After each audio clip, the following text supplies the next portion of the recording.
Hanouka et Purim sont deux fêtes qui ont été instituées par les rabbanan, par nos rabbins. Et malgré tout, il y a une différence euh, remarquable entre Hanouka et Purim. Purim, ça se célèbre dans le bruit, dans la simcha, alors que Hanouka, c'est dans le calme, dans l'intimité, la sérénité. Je parle de l'allumage de la Hanoukia à la maison, bien entendu, parce qu'il y a aussi ce qu'on appelle le Pirsoumen Issa, publication du miracle, que l'on fait à l'extérieur, au moyen des allumages publics, des affiches qui annoncent la fête de Hanouka. Mais la mitzvah elle-même de l'allumage de Hanoukia se fait chez soi, dans l'intimité. À tel point que le rabbi raconte que lorsque des personnes se trouvaient au moment de l'allumage chez le rabbi Rachab, chez les rabbins précédents, on attendait à ce que les personnes partent, on n'était pas content de leur présence, bien sûr, probablement qu'on leur faisait sentir de manière polie, mais l'allumage de la Hanoukia se fait dans l'intimité de la famille. Alors que Purim, c'est le michté de Purim. On s'enivre. Et lorsqu'on s'enivre, on parle à voix haute. C'est la simcha, la joie. On frappe Haman, Arur Haman, Baruch Mordechai. Quelle est la raison de cette différence? Et quel est l'enseignement, bien entendu, pour nous? Alors d'abord une première réponse, on va dire pshat, simple. Purim, la fête de Purim est reliée au vin, alors que Hanouka c'est l'huile. Purim c'est le vin puisque tout se déroule autour du vin. Le festin à cause duquel Vashti, la première femme d'Achashverosh, va être exécutée.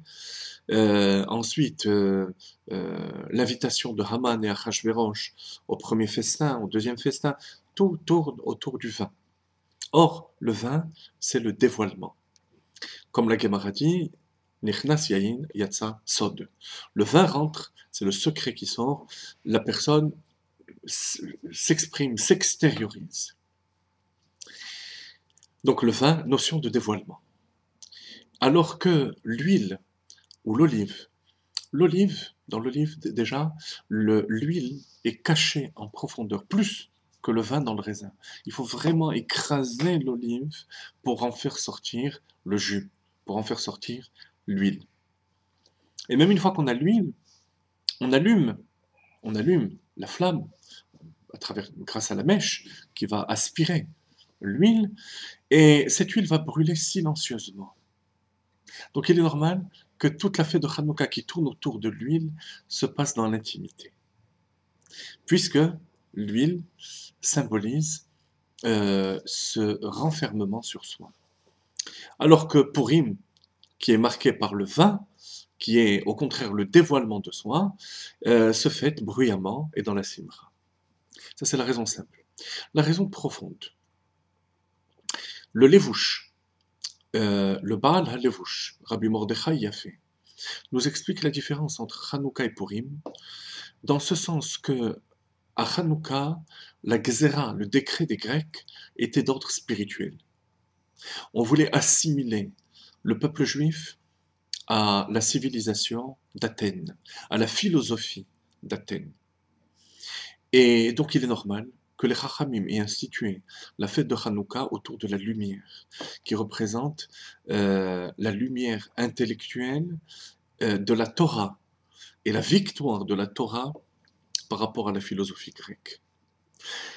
Alors que Purim, à Purim, nos ennemis voulaient détruire le peuple juif physiquement. C'est la raison pour laquelle les mitzvot de Purim s'accomplissent de manière matérielle, notamment le repas de Purim, le michté de Purim. Et c'est cette différence qui va nous expliquer, qui va nous permettre de comprendre à nous la manière avec laquelle on célèbre Hanouka différemment de Purim. Mais avant cela, il y a un machal, il y a une parabole, ou plutôt une constatation de quelque chose de tout à fait naturel, qui est la suivante. Lorsqu'on brûle un élément, plus cet élément est raffiné et plus il se consume dans le silence. Vous prenez justement l'huile d'olive, qui est une huile raffinée, elle brûle silencieusement. Il n'y a pas de crépitement. Vous prenez du bois, par contre, qui est encore plus grossier, surtout s'il est résineux, vous allez entendre des crépitements. Eh bien, c'est la différence entre Hanouka et Purim. Purim, c'est le corps du juif qui s'annule à Kadosh Baruch Hu, qui se consume dans le dévoilement de Dieu. Ça se fait dans le bruit de la fête de Purim. Alors que Hanouka, c'est l'âme, c'est l'annulation du côté spirituel du juif, qui est aspiré et englobé dans Dieu, et donc quelque chose de plus raffiné que le corps, comme le Levouche dit. Et c'est la raison pour laquelle ça se fait de manière silencieuse, sereine, dans l'intimité. Je vais vous donner 2 autres exemples. Le premier exemple est celui de la tfila. Dans notre prière, nous parlons des anges. Lorsque nous parlons des séraphim, les séraphim sont les anges les plus hauts. Alors eux, ils sont amdim beyira, avec crainte, pachad, peur, et ils se soumettent à Kadosh Baruch Hu, silencieusement. Alors que les ophanim et les chayot à Kodesh, on le dit dans la tfila, qui sont les anges inférieurs par rapport aux séraphim, bera'ash gadol, dans un bruit et un tumulte particulier, ils crient Baruch Kevot Hashem Imekomo. Pourquoi? Pour la même raison. Étant donné qu'ils sont d'un niveau inférieur, pour se consumer, pour être aspirés dans le rayon de la Shrina, dans le rayonnement de la Shrina, il va y avoir ce bruit de cet état où les malachim vont se consumer dans la lumière de la Shrina, alors que les séraphim vont le faire en silence. De même, deuxième exemple, le Baal Shem Tov dit que les tzadikim amitim, les véritables tzadikim, sont silencieux et immobiles au moment de la tfila, de la hamida. On ne voit rien sur eux. D'ailleurs, je vous témoigne personnellement, puisque j'ai vécu chez le rabbi, que lorsque le rabbi priait, on ne voyait rien. Rien. Absolument rien. Il n'y avait pas de bruit, de mouvement. C'est ce qu'on vient d'expliquer. C'est le sens de Hanouka, l'annulation d'un état raffiné, celui des tzadikim, tzadikim amitim. Alors que les gens simples, dit le Baal Shem Tov, eux ont besoin de bouger, de prier à voix haute. Ils ont besoin de ce bruit. Pourquoi? Maintenant on le comprend. Parce que, étant donné que nous sommes d'un niveau inférieur par rapport à ces tzadikim gdolim, on a besoin de ce ra'ash, de ce bruit. Alors, bien entendu, il faut les deux, il faut Hanouka et Purim. Il faut le travail intérieur de Hanouka, mais il faut aussi le travail extérieur, le corps et le côté matériel qui se consume dans le rayon de la Shrina.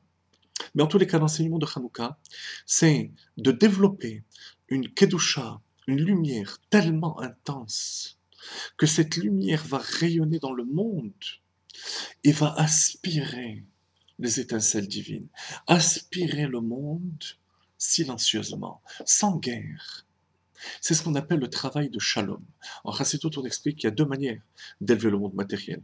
Ou par la milchama, ou par la guerre, c'est le travail de Purim, ou beshalom.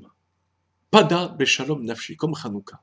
C'est le shalom, la puissance de la lumière de la fête de Hanouka que l'on cumule grâce à l'allumage successif, soir après soir, des lumières de Hanouka, qu'on va faire diffuser cette lumière dans le monde pour que le monde, silencieusement, dans le shalom, s'identifie aux valeurs de la Torah.